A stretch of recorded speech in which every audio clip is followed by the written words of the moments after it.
আসসালামু আলাইকুম এভৰিৱান। আজি এক অতি পবিত্ৰ ক্ষণ। আমাৰ মাজৰে বহু কেইগৰাকী ভাগ্যৱান ব্যক্তিয়ে আল্লাহৰ ঘৰৰ মেহমান হ'বলৈ পবিত্ৰ হজৰ যাত্ৰা আৰম্ভ কৰিছে। আল্লাহে তেওঁলোকক হজ্জ মবৰুৰ নসিব ফৰমাওক। মনত ৰাখিব, হজ মানে কেৱল মক্কা মদিনাৰ ভ্ৰমণ নহয়, ই হৈছে এক পবিত্ৰ আহ্বান। ইছলামৰ 5টা পিলাৰৰ মাজৰ এটা পিলাৰ হৈছে হজ কৰা।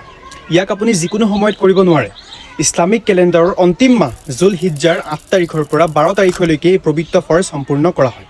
এই 5টা দিনত এজন মুমিনে কিছুমান অতি গুৰুত্বপূৰ্ণ আৰকান বা টাস্ক সম্পূৰ্ণ কৰিব লাগে। এহৰাম, য'ত মানুহে নিজৰ ৱৰ্ল্ডলি আইডেণ্টিটি বা সামাজিক স্থিতি ত্যাগ কৰি মাত্ৰ দুটুকুৰা বগা কাপোৰত আল্লাহৰ আগত থিয় হয়, it's a symbol of absolute equality.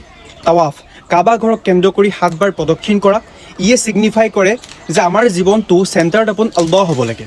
চাইফ, চাফা আৰু মাৰুৱাৰ মাজত খোজ কঢ়া, যিটোৱে আমাক ট্ৰাষ্ট অৰ্থাৎ ভৰসা আৰু ধৈৰ্যৰ শিক্ষা দিয়ে। আৰাফাতৰ ময়দানত থিয় হোৱাটো হৈছে হজৰ মূল সাৰাংশ।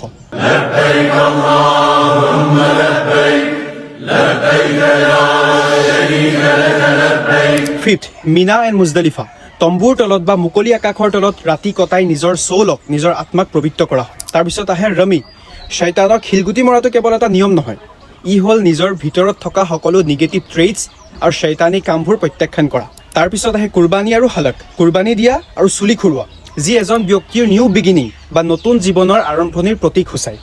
হজ 3 প্ৰকাৰৰ, হজ্জে তামাত্তু, হজ্জে কিৰান আৰু হজ্জে ইফৰাদ।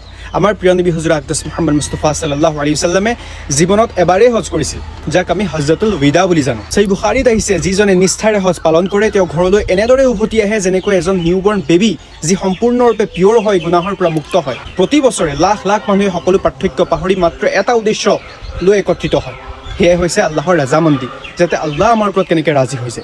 হজ কেৱল ডিউটি নহয়, ই হৈছে এটা টেষ্ট হয়, আল্লাহক সন্তুষ্টি আৰু নিজক পিউৰিফাই কৰাৰ এটা জৰিয়া হয়। আল্লাহে আমাক সকলোকে জীৱনত এবাৰ হ'লেও এই পবিত্ৰ যাত্ৰাৰ অংশীদাৰ হৈ নবী সাল্লাল্লাহু আলাইহি ওয়াসাল্লামৰ ৰোজাত গৈ আসসালাতু আলাইকা ইয়া ৰাছুলুল্লাহ ক'বলৈ তৌফিক দান কৰক। জাযাকাল্লাহু খাইৰ।